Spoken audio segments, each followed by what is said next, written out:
Kia ora koutou. I'm Ella Kahu and I'm from Massey University in Aotearoa, New Zealand. My presentation today is about my own teaching practice and specifically how I build relationships with first year online students. To start with a translation of the word whanaungatanga.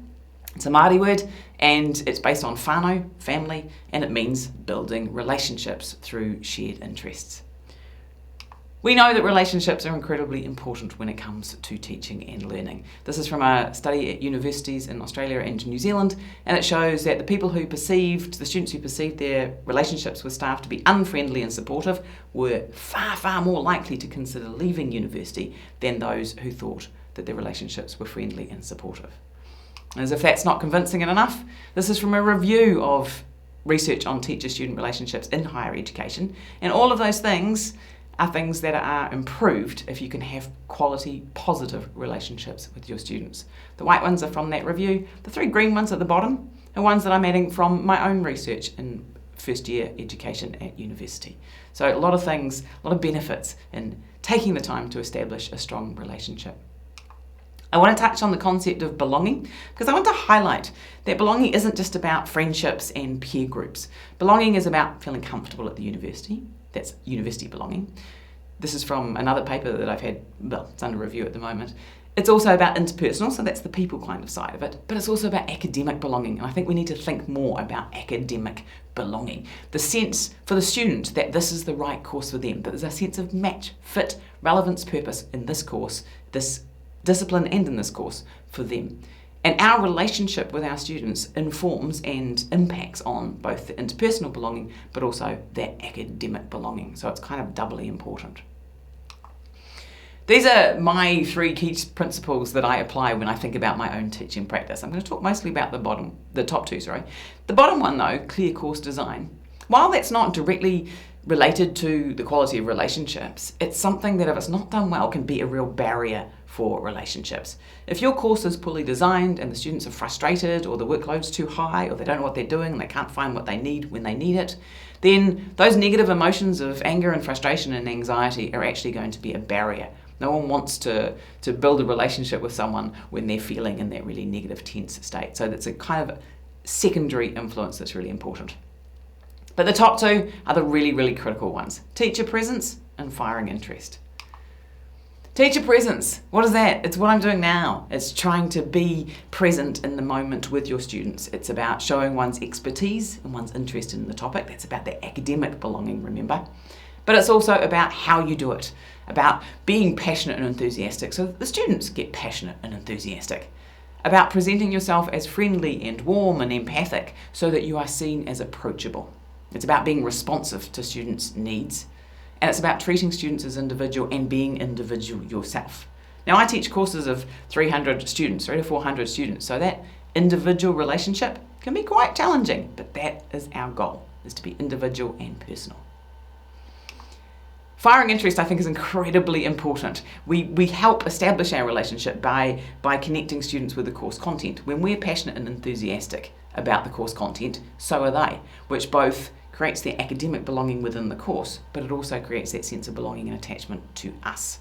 A good way of thinking about that is this idea of firing their interest and finding connections and helping them find connections between their past selves, their present selves, and their future selves. Their identities, their past experiences, things they're interested in now, things that are happening in the world, but also the relevance in terms of workplace, but also, and of course like mine, life, not just work. So how do you do this in an online space? Now, as I say, I teach about 300 students. The course I teach is a large first year course that's compulsory for all Bachelor of Arts students. And so it's incredibly important to do this with those students. I think I'm successful to a certain degree. I'm not saying that I get a relationship with every student. I don't, but I get a relationship with a lot of them. And a lot of others who I don't think I've got a relationship with think they have a relationship with me, and that's the critical thing. They have to believe they have a relationship with me. And this is a quote from one of my students during COVID, this actually. I had a hard semester. I may have given up entirely if it wasn't for the sense of community created through participation and inclusiveness in the course. It's the first paper I felt a sense of belonging as a distance student. Pretty pleased with that as feedback, as you can imagine. This is the front and center of my course. We use Moodle. as our learning management system, and this is what the course looks like. And you can see already the first seeds of belonging are there. There is me, one half of the relationship, and smiling, and then there, the other half of the relationship, kia ora Ruth. Not just kia ora you, student, but kia ora Ruth. So taking every little opportunity to personalise so that the student feels that I am talking to them. That is my goal, to always have them think that I am talking directly to them. For my students, it's particularly important, the relationship.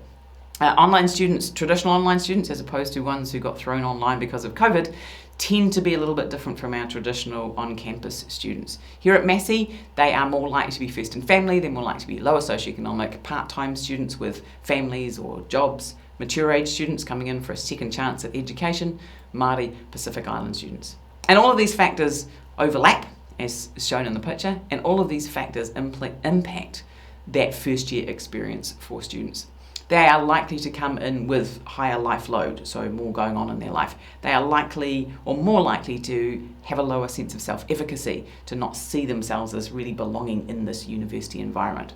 So for these students, it is even more critical, that relationship between them and me. And the research also shows that online, the relationship between the teacher and the student is more important for a lot of students than the student-to-student relationship. So we become even more critical in an online space. Sometimes people think we're less important because we're not physically present, but actually we are more important. One of the critical ways that I engage with my students, that I build that relationship, is through my weekly videos. These are not pre-packaged, pre-recorded videos. I sit down and I record them the Friday of the week before at my desk, talking to my students one-to-one. And what I'm going to do now is I'm going to show you just some clips from one of my weekly videos from this semester to give you a bit of an idea of the kinds of things that I do in that video, but also the way that I do it. And hopefully that'll give you an idea of how it helps to establish a relationship with my students. So you'll see there that the videos aren't just about the course content. They're not just about the knowledge that we're covering this week, though part of it is guiding the students through that knowledge. But it's also about firing their enthusiasm and saying, oh, you should read this. But it's also about recognising them as individuals and the messy complexity of their lives by giving them a bit of a strategic steer sometimes and saying, you know, if you're busy, skip this one. But no, don't skip this one because this one is really awesome. I think that if we overload students, then we do create that frustration that I talked about. So part of that relationship is part of any relationship is recognising the context of the person you're having the relationship with. And that quote, I think, sums it up for me. I enjoyed the weekly video. It felt like I had a relationship with Ella, and that's what I'm trying to achieve with that. That's the first task of their week. So every week starts with me and their connection with me. One of the other things that I do is my weekly Tu news, Tu meaning Tūranga Waiwai, which I probably should have mentioned that Tūranga Waiwai is the name of the course, and that stands for, or that interprets, as standing place.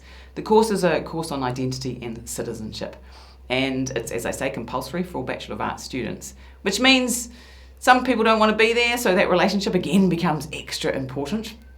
And it also means, though, I think in my favour is the fact that it's really quite a personal course. So making that relationship, that connection is a little bit easier because the topic is quite personal and it's something that we share, something about our identities and our citizens of Aotearoa, New Zealand. So having that shared connection already really helps with that, establishing that relationship. So Tu News, Tūranga Waiwai News comes out once a week. It's a low tech, it's just a PDF that is emailed to every student. I know that some students print them, put them on their notice board and make little ticks off the tick boxes. People like to-do lists. I like to-do lists, so I get it. But you can see there again, my goal is to be personable and friendly and approachable. That's me with my grandson. There's tips on things that they should be doing this week, tips on what services are available, motivational quotes, chocolate fish, which is New Zealand speak for a reward for achieving something. And again, it's about that pastoral warmth. I'm approachable, I'm a nice person, come see me if you need to. I care. I run Tu Live, which is a synchronous, this is one of the few synchronous activities that I do. I aim to keep the course flexible for my distance students, so there's not a lot of Zoom or anything like that kind of interaction. This is of an evening, and it's me, usually my senior tutor is with me as well. I've got a bit of an old clip there actually. Based on assessments, I use Adobe Connect, not Zoom, because I have a large number of students. So you can see there were 83 students at this particular session, and Zoom works well as a kind of delivery method with those kinds of sizes of groups, but it doesn't work well as an interaction tool unless you've got time for breakouts, and I do that sometimes, but you can do that in Adobe Connect as well. Again, super casual, super friendly. Me sitting there, in this case at home, this is one from COVID last year, with a cup of tea, sometimes with a glass of wine, though not all students like that, not all students think it's professional. But it's about me, again, being friendly so that they feel that they've got a relationship. And they are commenting, chatting in the chat boxes with me and with each other while we're talking about the assignment tasks. And they're about every second week during the semester. We have discussion forums, of course.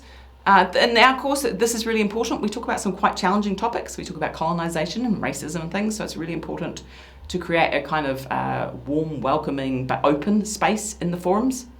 I start with an introduction to myself, which is, you can see there, who am I, who are you, ko ai koe.